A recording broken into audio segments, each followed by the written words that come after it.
Hi, my name is Genevieve Gluck, and I'm a feminist essayist and researcher. I spoke with Donovan Cleckley, who is an American academic, on the topic of gender identity ideology and how it intersects with pornography, prostitution, and the objectification of women. We share a mutual concern about the increasing trend of normalizing male sexual fetishes, as well as the exploitation and commodification of the human body. Donovan has written on these topics for the 11th Hour blog, as well as for the feminist news site, womenarehuman.com. So, hi, Donovan, how are you? I'm good. How are you?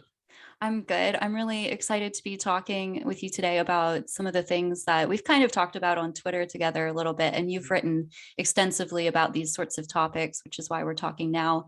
And when I say excited, uh, some of the things that we're going to be talking about are a little bit dark, but I think both of us tend to look at some of these kind of darker rabbit holes that a lot of people don't have much interest in looking at because it can be so bleak sometimes. So when I say I'm excited to be talking to you, that's why. It's because we have that in common, I guess. So I wanted to start with talking about the role of, how gender ideology is related to the objectification of women. So that's kind of the broader topic that we'll be talking about. So if you want to go ahead and, kind of explain how you see the origins of gender identity as related to this kind of commodification, whether of women or of the body or altogether. In particular, when I think about how gender identity has functioned, it begins from the premise that maleness is defined by masculinity, femaleness is defined by femininity. This redefining of the sexes takes sex role stereotyping to be the essence of what sex is, which is the reverse of what feminists throughout the second wave worked for. For example, Diana Russell had written in 1975 in her book The Politics of Rape that any kind of sexual liberation without sex role liberation would necessarily result in the further oppression of women, which would of course impact girls as well. What we have seen under the regime of gender identity has been precisely that: a failure to question sex role stereotyping, more specifically to repudiate sex role stereotyping. And instead of rejecting sex role stereotyping, and rather than rebelling against it, we have seen it medicalized as a condition, as a paraphilia, as in all manners of it being reified rather than questioned as a moral and political issue. So the medicalization of sex vis-a-vis gender identity has, or seems to have, quite a lot to do with the refusal to question the social and political nature of sex role stereotyping and how it impacts not only women and girls, but also men and boys as well. So. Right. And so there's kind of this history within sexology about the naturalization of these sex role stereotypes. So the role that sexology has played in relegating these stereotypes to the biological or to the innate is really important too, I think. Certainly we could talk about John Money, but he's not the only one. this idea that, you know, that women are inherently masochistic and men are inherently sadistic, predates him. But, you know, maybe we should start with John Money as a jumping off point, since he's responsible for the term gender identity. Yeah, with John Money, it is significant, as we have discussed before, to mention his work with the Reimer twins, particularly as seen in John Colapinto's book As Nature Made Him, the boy who was raised as a girl. And one of those critical passages, which we've both come back to, is where Colapinto discusses Money's concept of gender schemas, and Money's sense of how children become oriented toward gender had everything to do with a pornographic concept of man and woman, which necessarily conflated masculinity with maleness, femininity with femaleness. And Colapinto writes, quote, pornography, he believed, that is Money believed, was ideal for this purpose, which is to say, to teach children gender schemas that would presumably allow them to integrate into society. When I have seen transgender rights activists write about John Money, they have attempted in vain to portray him as conservative, or as somebody who was not, you know, was not at the vanguard of the sexual liberation, in quotation marks. And so, but what is interesting, of course, is Money definitely was, and he supported transsexualism. He also supported pedophilia as a sexual orientation. And, you know, he particularly with regard to his treatment of children, you know, his sense of children needing to be shown sexually explicit images, as he discusses in his book, Sexual Signatures, in his own words, talking about how he believes that children best learn sexuality through seeing pornography, through being shown pornographic images. And of course, with the Reimer twins, it was, and it is particularly, particularly tragic to consider that he had the twins basically simulate sexual intercourse, which was, of course, child sexual abuse to these boys. One of the passages from Colapinto's book, it says, this is from Brian, who says, he would show us pictures of kids, boys and girls, with no clothes on. And then David says, he'd say to us, I want to show you pictures of things that moms and dads do. And Money was essentially sexually abusing these children as an experiment. And for him, perhaps he saw it as merely a project. But for these children who were human beings, and who were thinking, breathing, feeling human beings, they were not regarded as such. And, you know, and when we think about the way through which men create rationalizations for the sexual abuse of women, from a kind of like Sadian framework, we think about also the way that the scientists can fashion all manner of rationalization through which to abuse the patient, through which to abuse his victim, and it's often a him. And the victims are, if they're not women, they're often children, often people who are vulnerable and who depend on the doctors, who trust these doctors. Money worked at Johns Hopkins University. So he was not a marginal figure by any means. Although his status had been questioned, of course. So You know, I frequently have my Twitter account reported for exposing sex criminals who happen to use a transgender status or whatever. And just the other day, I had tweeted again about John Money because it's always worth a reminder. And a trans activist reported me again.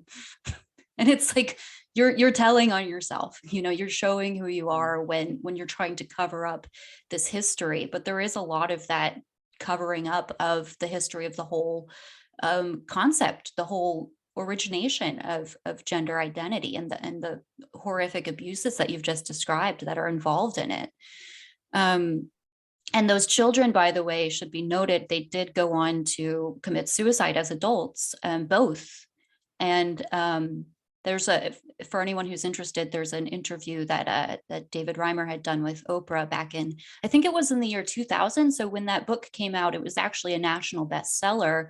And here we are 20 years later, and it's as though people have just totally forgotten about all of it. But anyway, there's that video. I think it's available on YouTube. And John Money had defended, you know, NAMBLA, or sorry, his work is featured on NAMBLA. He was actually published in a pro-pedophile academic journal supporting pedophilia. So yeah, let's go back to that concept of the pornography though, because that is a common thread that's running through all of this in many different ways. You know, the pornography, interesting that John Money believed that pornography was the tool for helping children to understand their gender schema or gender identity, since pornography is so heavily based within sadomasochism and within these paradigms of power and control and the male power and the female subordination. We've talked together too about, you know, Andrea Long Chu and his book Females, where he in no uncertain terms defines women according to receptivity in sex, as a receptive. It's literally like the embodiment of pornography is what he's reducing women to there. So I want you to just, what are your thoughts on the role of pornography within all of this? it seems that the prostitution and pornography have not been explored for the way in which they connect to modern transgenderism, maybe even more now than they did decades ago. I mean, with the use of technology and social media being what it is, and the dissemination of images of, of course, Chu talks about sissy porn, and these images being disseminated between and among men who utilize them as a means through which to achieve some kind of sexual gratification based on eroticizing women's subordination. They take these images in, put them out, cycle them over and over again among themselves, and it creates a concrete, reified idea of woman as completely dehumanized, as defined exclusively from the point of view of pornography. And one of the things I think was really excellent to go to feminist critique.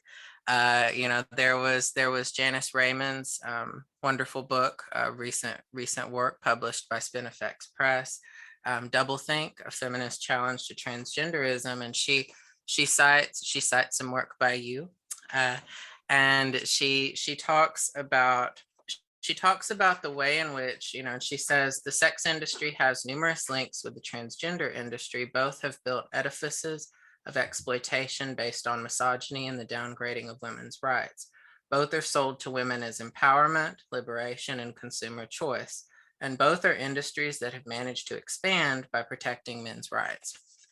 And one of the things that she discusses when she cites your work, it was part of where you had talked about Andrea Long Chu, and where he says, where you quote him saying, of course, he says,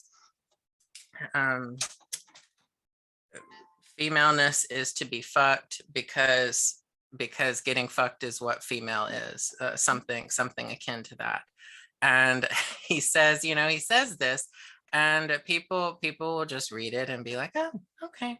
Yeah, and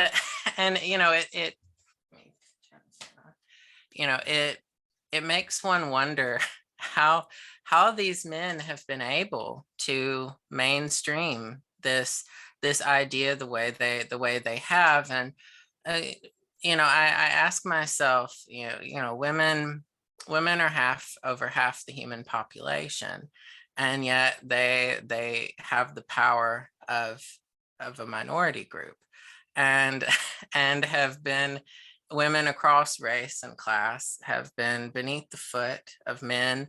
And and one of the things about prostitution, pornography, transgenderism, even surrogacy, is that it is about the systematic dehumanization of women, and more often than not, the hollowing out of women for men's identities to be basically projected upon them, to be, women disembodied so that men can embody their ideas of women. And it is terrible. And I think about how crazy it is to be having to even look at and criticize work by many of these men, whether it's Chu or Grace Lavery as another example, that the society that accepts woman hating as a reasonable way of life for men, and that apparently society assumes it to be appropriate for women, and it is not. So Right. And you had mentioned, you just said something like, how is it that they have been able to get this far, or something to that extent, of like mainstreaming these concepts. And I have a couple of thoughts about that, like the organizing that's been going on through online cultures. And I don't even mean just, now. I don't even mean social media now. I mean, going back to Usenet. So we've kind of, between us, sort of looked a little bit about Usenet, which was through the 80s to 90s. They were already organizing through Usenet at that time. So there's been decades of organizing among these certain paraphilia groups, men with these paraphilias, that's just been behind the scenes. They've been connecting with each other, usually just sort of going about their daily life, maybe even subjecting their wife to their fetish, but not really in the public eye as we would know it now. And at the same time, you had suddenly, the uptick of the development of the technology allowing for streaming pornography.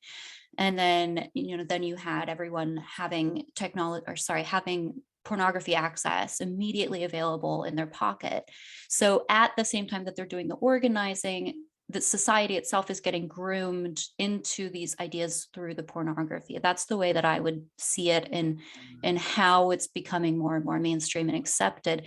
And it is really shocking, like you said, that people could read something like that and not even think twice about it. The fact that this was published, the whole thing, kind of from start to finish, is a bit sickening for me. And we have to look at these things because society is taking them seriously. But people like you and I have to subject ourselves to this degradation, this celebration of degradation, and in order to be able to talk about it and to criticize it. I think too, pornography and body modification go together. So the explosion in essentially the transgender surgeries, as well as in addition to being sadistic, are actually a form of kind of body modification. And pornography plays a big role in that because it was women first whose bodies were being modified for sexual purposes, for the sexual pleasures of men. Pornography really took that to the next level. And then you have people like Nina Arsenault in Canada being very blatant about his sadomasochistic fetish of body modification. Is that something you would like to talk about? The role there of the plastic surgery. Oh yeah, I think that it is one of those things that it is an aspect of of what we have been witnessing that jumps out at one, and I think Arsenault really embodies the kind of masochism that we see discussed. And we both talked about this book before, Escaping the Self, Roy F. Baumeister. And one of the ways in which Baumeister discusses how masochism can manifest among men is symbolic feminization. So there's this idea that men are subjected to a kind of they become castrated, and that they then fall into the position of woman. And we see this in the sissification, pornography, and the genres of forced feminization pornography.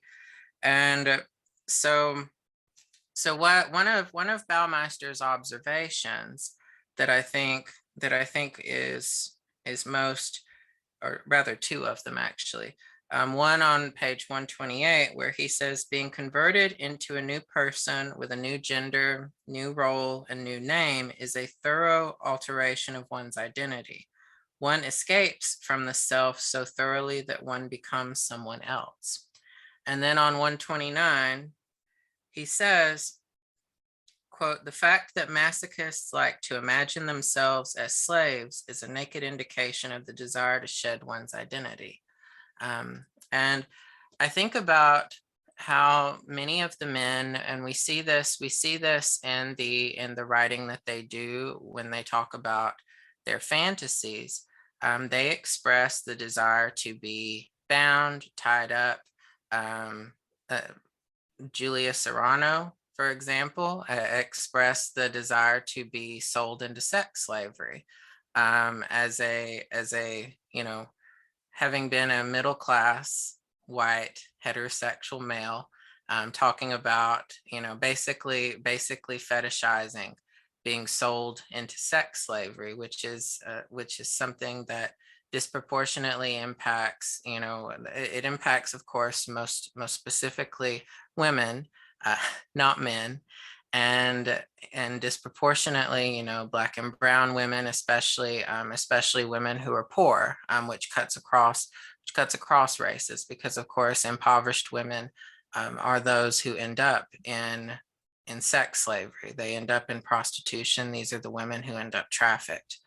And so there is this way in which it is. Sorry, if I could just a second. So that the end of that Julia Serrano quote that you just mentioned, it ends with transforming the loss of privilege into the best fuck ever.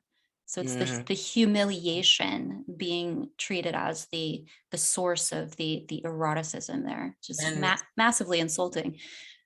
Mm-hmm. And the interesting thing, so when Baumeister, when he mentions the idea of the fact that masochists like to imagine themselves as slaves, he does not use the word like master. And yet here we have with Serrano, we have an implicit admission that it is the master who is deciding that he can play at the slave if he wants to. He can play at being the slave if he wants to, and that it is really up to him, and that he can do it as he pleases. And there is an extreme amount of power and privilege in that. When we think about all of the women and girls around the world who are trafficked, and this man has the gall to write a book called Whipping Girl. Mm. And all the women and girls who have been raped and murdered in sex trafficking, and this man has the gall to claim that he is a whipping girl, is beyond the pale. Really beyond the pale of nonsense. So yeah, and that is the paradigm that I think people need to grasp, with regard to the men claiming a kind of proprietorship over women, is that the men themselves, at least if not explicitly, then implicitly, know that they are coming from a kind of position of power, and that they're exerting themselves or imposing themselves upon people, in this case women, a people who lack power by comparison. So right. And another thought I was having about this too is the how the desensitization to pornography. So as you're exposed to more and more extreme content, you need more and more extreme content to elicit the same thrill. But that also kind of is inextricably linked with the plastic surgery aspect of, kind of exaggerating feminine features to an extreme degree, like the really large breast implants and so on. Which then that's kind of as I see it, one of the first hypersexualized body modifications on a kind of larger scale.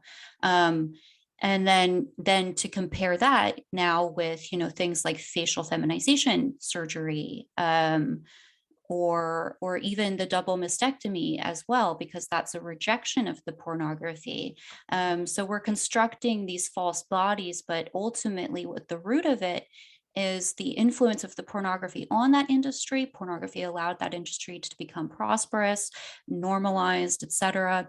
And I wanted to talk about this one quote that Arsenault had when he was presenting a lecture at, I think it was at York University but it was in Canada, I'm certain. And he says, when I watch straight porn, when I see female porn stars, those bodies don't exist in nature either. Sometimes they have enormous breasts, but very tight waists. All these things that are really artificial are often the things that are highly eroticized. And that really throws our sexuality into question and destabilizes it. So he's pointing out here exactly what we've just been saying, which is that these bodies are not natural. And then that's kind of the draw, or that's kind of the, basically the objectification is the sexualization in this, right? Did you want to add on to that? yes, the Arsenault quote had reminded me of an essay from Sheila Jeffries. It was called Transgender Pornography, the Bimboification of Women, from the collection The Sexualized Body and the Medical Authority of Pornography, Performing Sexual Liberation. It was edited by Heather Brunskill Evans in 2016. And Jeffries had pointed out that part of what makes transgender pornography so titillating for the men who consume it, and the consumers are almost exclusively and primarily male. What makes it so titillating is that kind of mixture of the body parts and the unnatural, and the eroticization of this kind of like that you've taken the flesh, you've ripped it up and you've put silicone in it. And there is and you know, Jeffries does not, she does not say this, but there is a kind of, you know, and it's implied, I think, that there is a sort of necrophilia embedded in it. And I say that not in the sense necessarily of the, you know, not necessarily like the sexual attraction per se to things that are dead, but rather a general kind of, as Eric Fromm puts it, an attraction to that which is mechanical, to that which has been, you know, that has taken nature, killed it, and then has basically like is, you know, feeding upon it for energy. And where there is no energy in it because it has been killed. And when we think about the images of women presented in transgender pornography in particular, it is clearly the male defined, absolute stereotype of what a woman is. And I still think about how this is this has become such a mainstreamed thing. And you know, we have a progressive left, as it were, you know, quote unquote progressive, where they can acknowledge the existence of oppression, or you know, or say that they believe oppression exists, and yet they can somehow maintain this idea that allowing an oppressor group to wear the oppressed as if a costume is in any way a kind of a sensible position to hold. And it's not. It's something that it should be criticized. And Jeffries makes a point as well in her essay on transgender pornography, which we often hear that the men are they're just engaging in a fantasy, and that it is just a fetish. And you know, the problem, of course, is that and Jeffries points this out, that there are very real impacts on the women and girls around these men, even when the men claim that they are being the most chivalrous and respectful men. And Jeffries points out, she says, it simply is not correct to say, as men who have fantasies of degrading and even committing terrible acts of violence against women often do, that fantasies are harmless and have nothing to do with reality. Fantasies have quite a lot to do with reality. They become manifest in the lives of women and girls, and they become what women and girls face. And it has always been an annoying and you know, a tiresome argument to hear that it is just fantasy. You know, it is not fantasy. And Dworkin, you know, Andrea Dworkin and Catherine McKinnon have written about how fantasy is not only fantasy, but also expresses ideology. That fantasy is not something that is alien to having been influenced by ideology. And in this sense, the ideology is particularly misogynistic, and it has, when you know, when it has the misogyny, there is often, you know, there are often other levels to it. For example, like the racialization, the very white, pretty skin, this idea that these men are being able to buy a womanhood that is, by the way, they claim that they're critical of quote unquote white womanhood, and they are buying archetypes of women and they are treating those archetypes that have been oppressive to women for centuries, for millennia. They are treating it as the substance of what a woman is. And then they have the gall to claim that they are critical of, you know, of the you know, they have all these ridiculous, you know, they say, well, oh, I'm critical of the social construction of white womanhood. And then you have men, white men, like Grace Lavery and Julia Serrano, calling themselves women on the basis of their consumption of an archetype. Mhm. It is the ultimate hypocrisy on the part of these men and on the part of the left that enables them. And so Yeah, absolutely. And then anyone who opposes them, they say is upholding the patriarchy, which is just I love those signs that say that that women, the signs that we'll see that, you know, they say something like and J.K. Rowling shared one the other day, where it was these men who they drew a bunch of multicolored knives on it, yeah, and yeah. said that TERFs weaponize the patriarchy against trans femmes or trans women or something like that. Exactly. And Exactly. it is absurd. It is.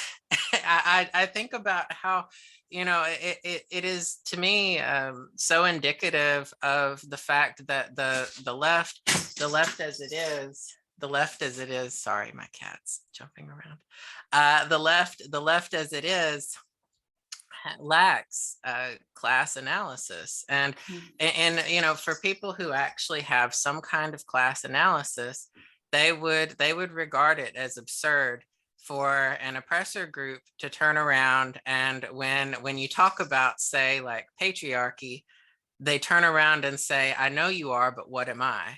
Basically, And yeah. and so that anybody would know that that is a ridiculous argument, and you don't have to have any kind of analysis for, you know, for a man to say, well, I see that this woman is saying that I oppress her, well, she oppresses me.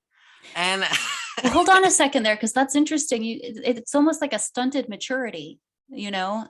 There's something to that about this fantasy world that they're all deeply submersed in, the fantasy, the online communities, the avatars, all of that, and then this kind of stunted.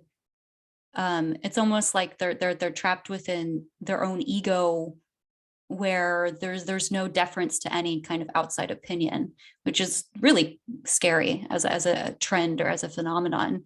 But going back to the fantasy aspect, I did just want to mention that there's a really obvious parallel between, you know, the sex trafficking and gender identity. They even use nearly the same mantras, which are, you know, trans women are women and sex work is work. They're both circular arguments that are redundant, and they're both completely counterintuitive. Sex work is work. I mean, you're talking about exploitation and slavery, and you're calling it work, and you're talking about men and then calling them women. I mean, it's completely backwards.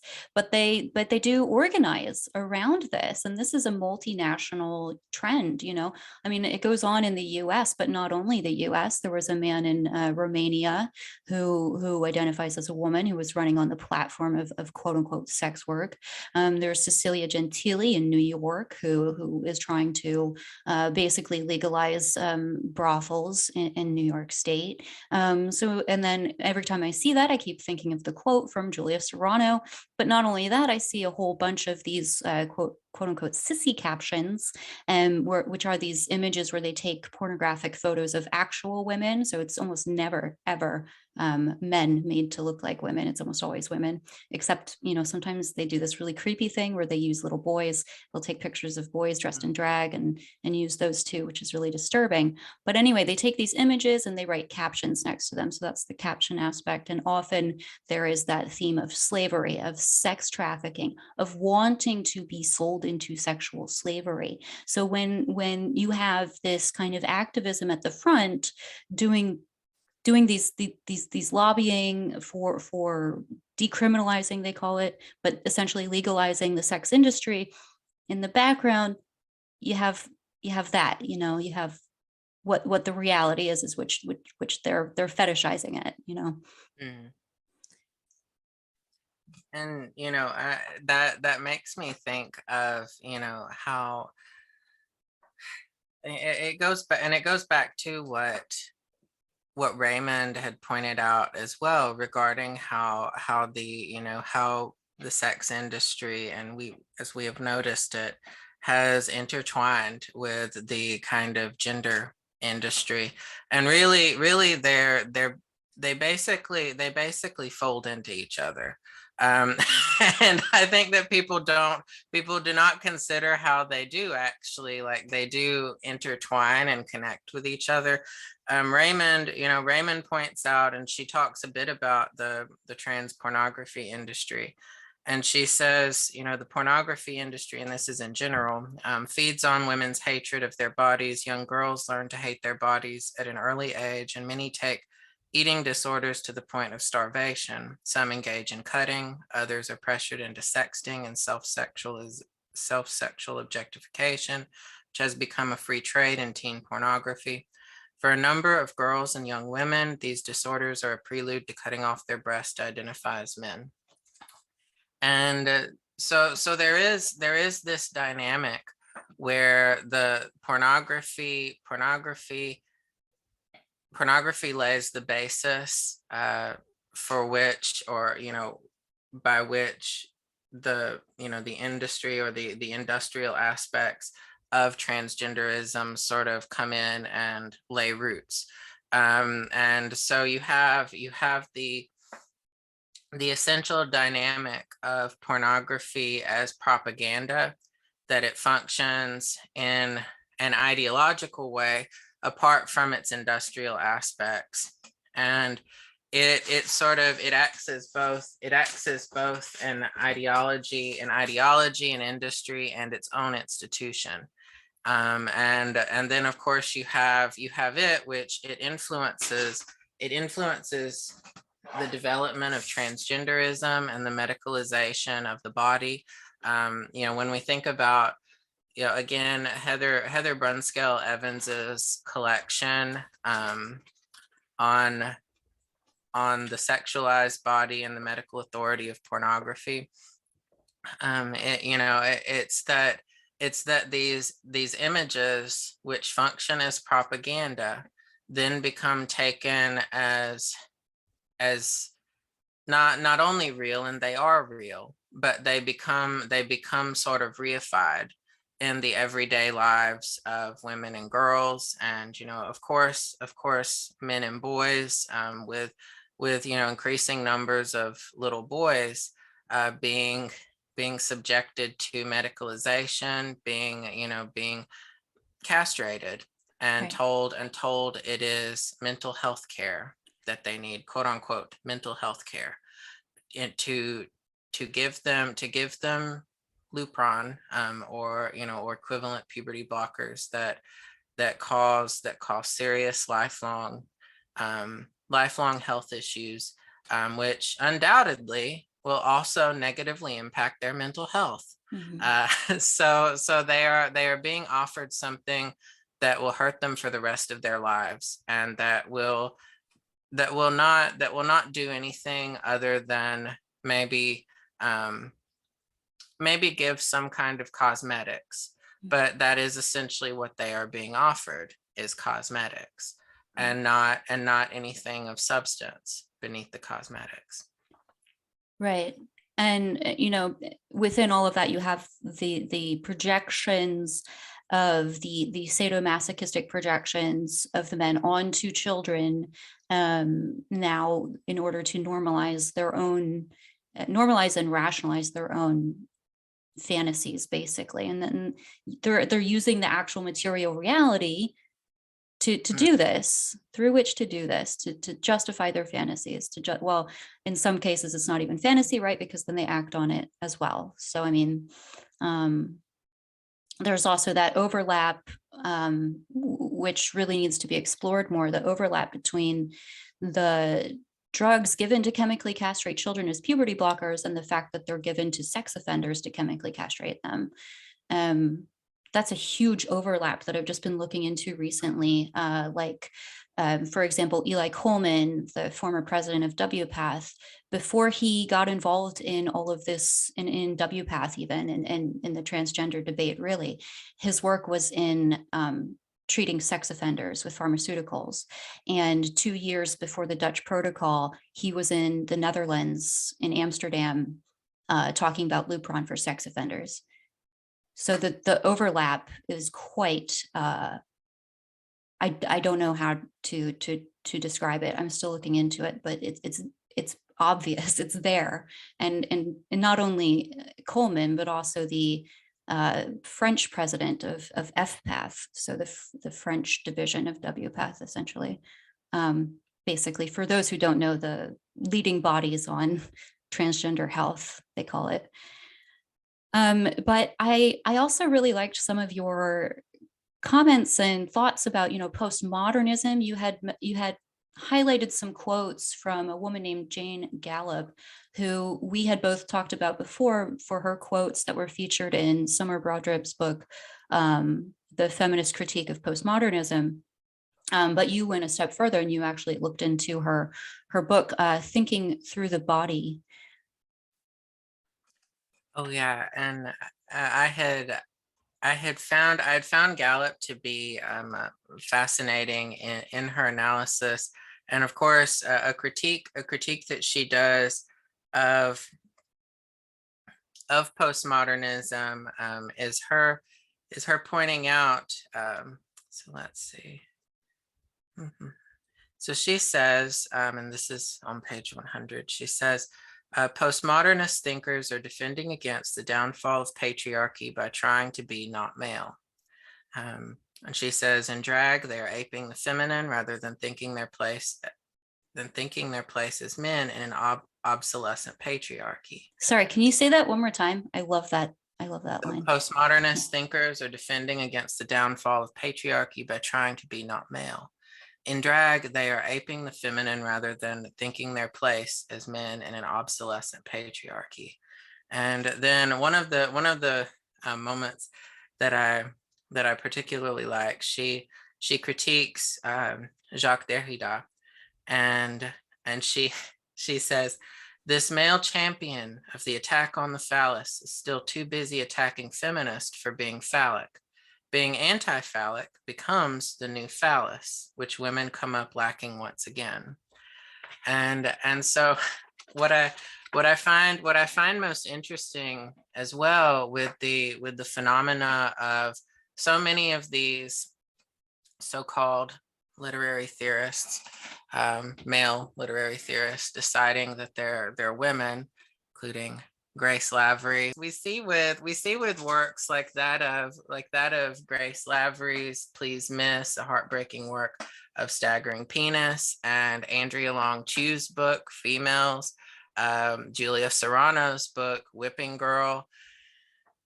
We see all of these men engaging in a kind of like a performative rejection of the phallus, and yet they still possess the phallus. So it's still in the anti-phallic that they are still exerting power over women, vis-a-vis a kind of proprietorship over women that has extended beyond like a typical idea of the stereotypical male. And it is such a and the way that I would phrase it, and it is difficult to describe, but I've thought about it as a kind of technological woman hating. So like it is like woman hating 2.0, and that it's a, and people don't recognize it as such because it's become woven into the fabric of everyday life in the way that, with regard to early laws around marriage, we saw coverture, where women were seen as appendages, extensions of their husband's identities in marriage, or of male relatives rather. So women were seen as basically covered by male relatives. And now we have a legal, a kind of legal fiction similar to coverture, where women are once again being covered by men. And it is to me, it is fascinating to think about it in terms of like a reassertion of male power, but in a very it's being done in such a way that it's catching a lot of women off guard, I think, because we know that there are so many women who, who end up following this like a faith, like a religion. And they hear that the men are they're so downtrodden and they're so oppressed. And well, as a woman, the women feel like they have to care for these men and be there for them. And all of that is nice and good, but women need to care for themselves. And women actually need to care for their own interests as women, as opposed to these men who obviously do not care about women. And one thing I did want to mention as well, on top of us talking about the phallus and the anti-phallic, there was a moment from Andrea Dworkin's Pornography, Men Possessing Women, published in 1981, that I've always found so important. And it's her discussion of objectification in the chapter titled Objects. And she talks about the way in which women end up being positioned by men as objects, seen as ways through which men enact and express desire. And one of the quotes she says, "Women are used in the making and made in the using."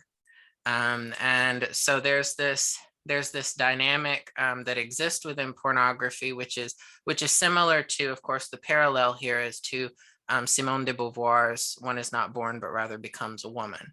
So pornography being that which emphasizes the social status of women as the second sex, quote unquote, the second sex. And Dworkin says that, and this is one really good quote. She says, "Male supremacy depends on the ability of men to view women as sexual objects, and deviations from this exercise in male power and female oblivion are discouraged." So that the emphasis, of course, is that the male power remains in place.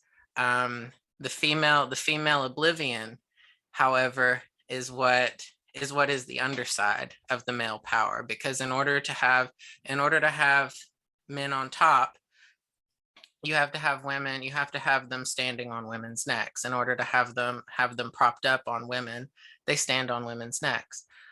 So that's, Yeah, and I think too, a couple of things. Well, first of all, what you had mentioned about women supporting this, I'm a little bit more cynical, where I think that they're getting something out of it. It's like already there's the conditional acceptance of male authority, that like it's the prerequisite for this, so that when a man says he's a woman, he's believed, right? When a man says a woman can have a penis, he's believed. Against all reality, there's a kind of religious authority to it that's already in place, where you have millennia of the male authority, God figure. But also, I wanted to say about the colonization aspect. You had called it kind of a couverture. But I had kind of thought of it in terms of like intellectual property, like a metaphysical colonization. So as men, especially in the Western world, so this really is taking off in countries where women already have a lot of freedoms and rights. Unfortunately, now that's changing, and it's going into countries like India, which is just an absolute nightmare. But it did originate there, where women had some freedoms.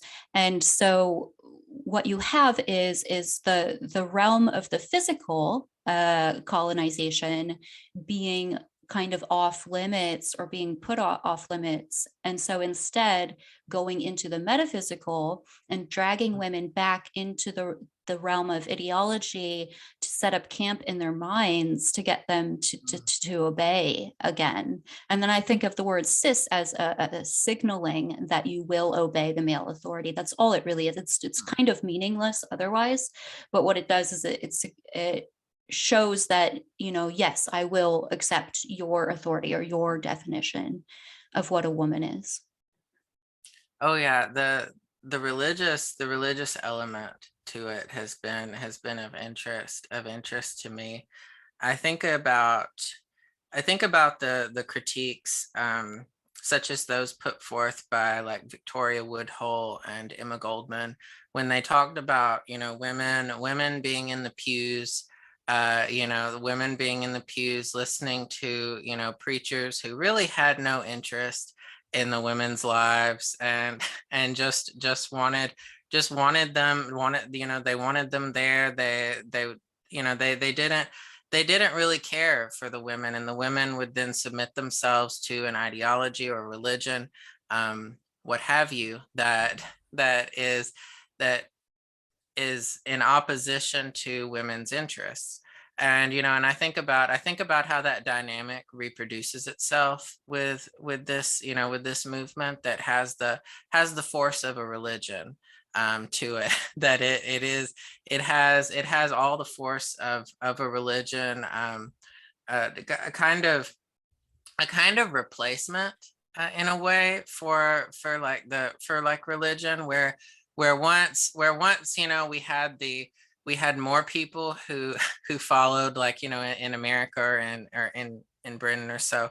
We might have more people who would have followed like Judeo-Christian religion and used it as like the hammer through which to smash women. And now there is this great new religion that popped up, and men can do whatever they want. And there are men running to it. And I think that one of the other things too is like, and then when you talk about the way in which women are conceptualized as men's intellectual property, that there's this way in which, like, it's on the one hand the intellectual property, the sexual property, and in the physical and metaphysical sense, women are regarded as chattel.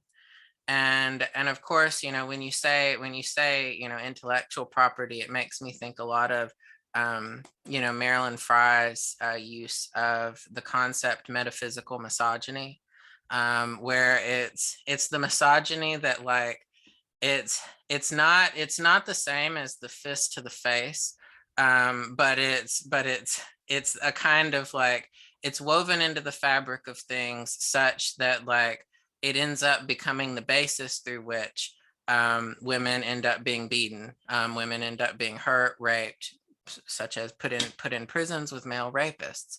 The metaphysical misogyny, that we see emerging in these more developed, quote unquote, countries, allows for a kind of reassertion of older forms of misogyny, that the likes of which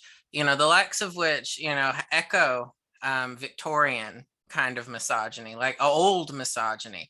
Like, this is the misogyny that we're seeing, like, kind of resurface under gender identity. It has been present in the culture, but it's actually seeping back up, where once the older feminist movements, like the first wave, and through the second wave, combated this this misogynistic propaganda. What's happening is it's basically like reviving itself, and so it's coming back, and it is worse. It is becoming worse for women. Yeah, and definitely the pornography in the background. So there's a strange phenomenon where pornography is becoming normalized, but at the same time, it goes on in the private sphere, right? So the consumption of it is happening privately in people's homes, and they maintain their right to privacy, to be able to do it, but also that we shouldn't be aware of even what kind of pornography they're consuming, right? Which I find very troubling when you have lawmakers, judges, teachers, What kind of pornography are they looking at? And I don't even mean, the illegal type. I mean the type that is there and it is legal. How could we trust a police officer who masturbates to choking women? Do you know what I mean? And that's Yeah. all the backdrop for all of this kind of revival, you say, I almost feel like it's like, I imagine a zombie or something dead That and that rotted. is actually like the image I have in my mind of the what was thought to be dead. I mean, it did not really die. It was beaten back pretty heavily, but now it's kind of like it's something that it's crawling back out of its crypt. Mhm. And women are being forced to do really to deal with really things that are quite unthinkable. I mean, the men, for when we think about all the cases of these men, whether they quote unquote pass or not, insisting that they're women, being put into women's prisons, sexually harassing women, producing pornography where they claim that they're women, and they're not, where they commit crimes and the crimes are recorded as women's crimes.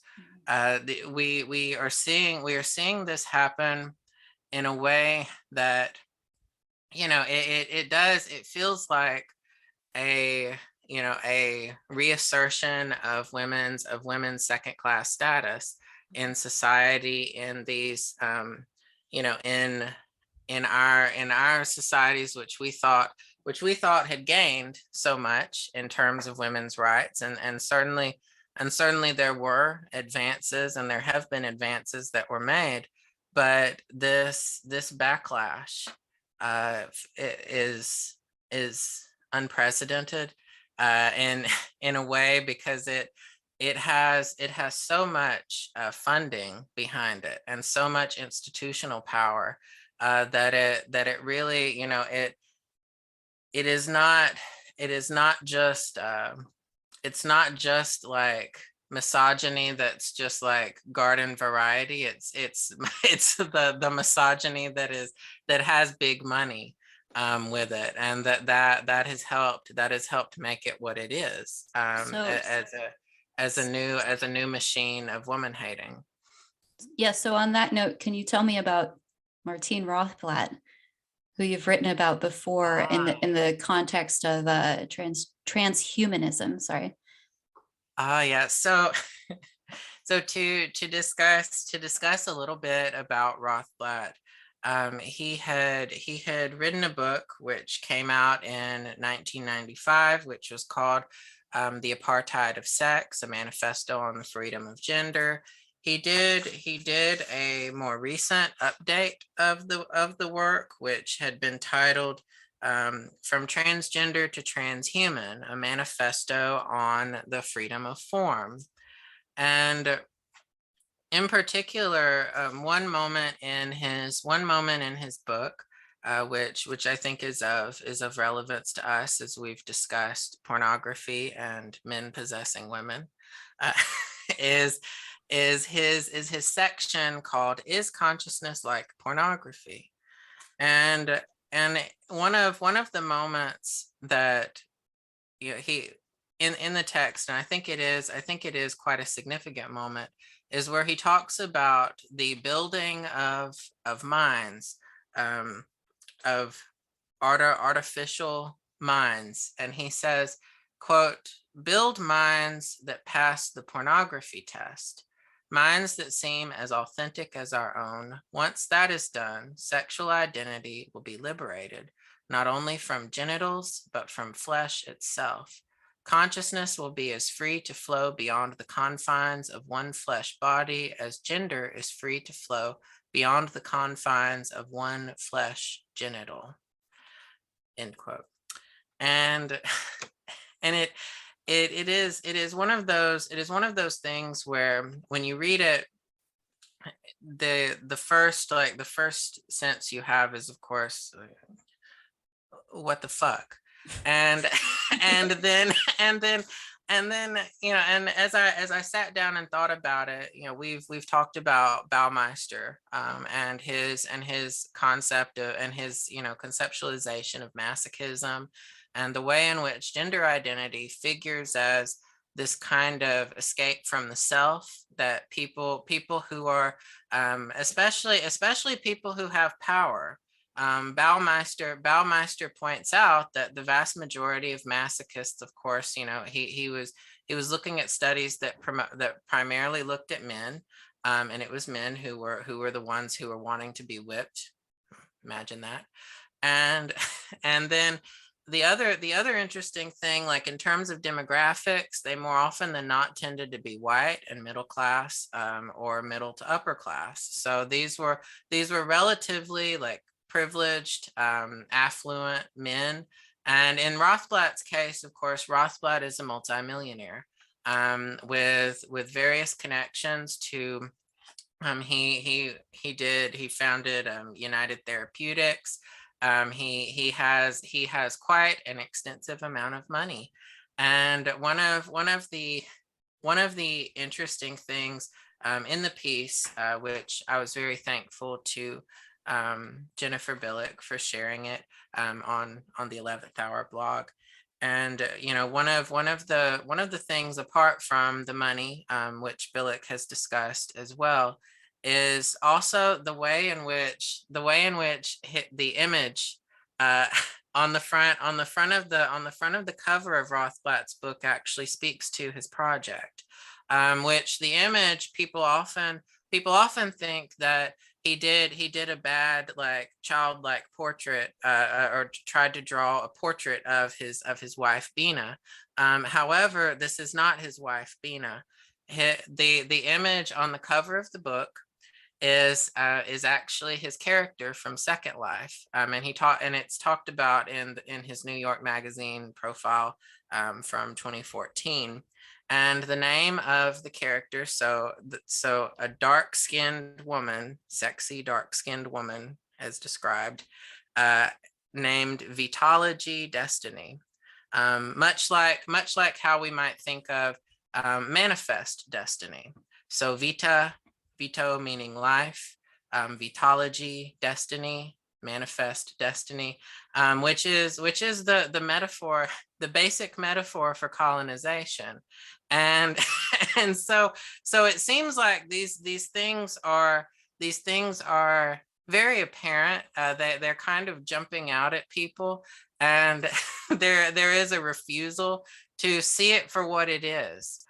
Which is the misogyny.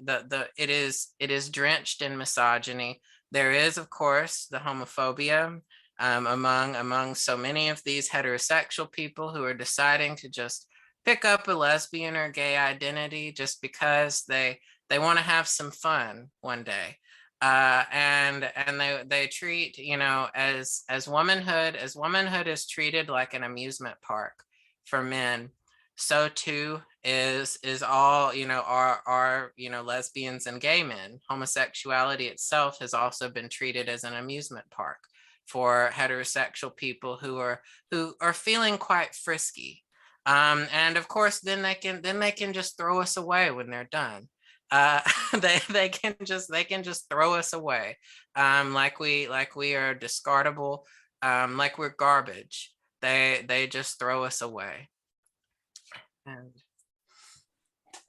But yeah, Rothblatt presents an interesting figure within the transgender rights movement, because he has been argued to be so marginal as to have no influence, and yet he had quite a lot of influence, in fact, on the very first, the form of the gender identity bills, that have been passed and circulated from country to country. Jennifer Billick has also written about this topic, and Rothblatt has had an extremely significant influence, and his work does actually matter, with relation to how the trajectory of transgenderism has been going, including the way that biotechnology has been framed as not a big deal, regarding, for example, the systematic medicalization of children and young people, which is a very serious issue and and requires serious ethical and moral attention. Serious ethical and moral analysis. And yet we are being told that, well, it's just necessary health care that we're just giving these kids, and it's all reversible and it's fine. And no, it is not fine. It is irreversible. And I think it goes back to what we said at the beginning when we talked about the Reimer case. For money, those children had been seen as an experiment, something to play with and throw away. But significantly something for him to get credit for and to establish his name. Yeah, Right. so something to use, and then of course, yeah, the use of them, that money capitalized upon their pain, and then and then basically, didn't care really that there were repercussions upon these two individuals for the rest of their lives, and that they both died by suicide. And I think about how, if the lives of people who are being socially and medically transitioned as children and young people, if they reflect in any way the outcomes that were experienced by those two individuals. I mean, the other brother wasn't subjected to medicalization, although he had been involved in the social transitioning of his brother and the treatment of his brother as a girl, where the brother was forced to play along, and his brother being a girl, and even he killed himself as well. And I think about how these tragedies are illustrative of what I think we will be seeing. It might well be a taste of things to come. So.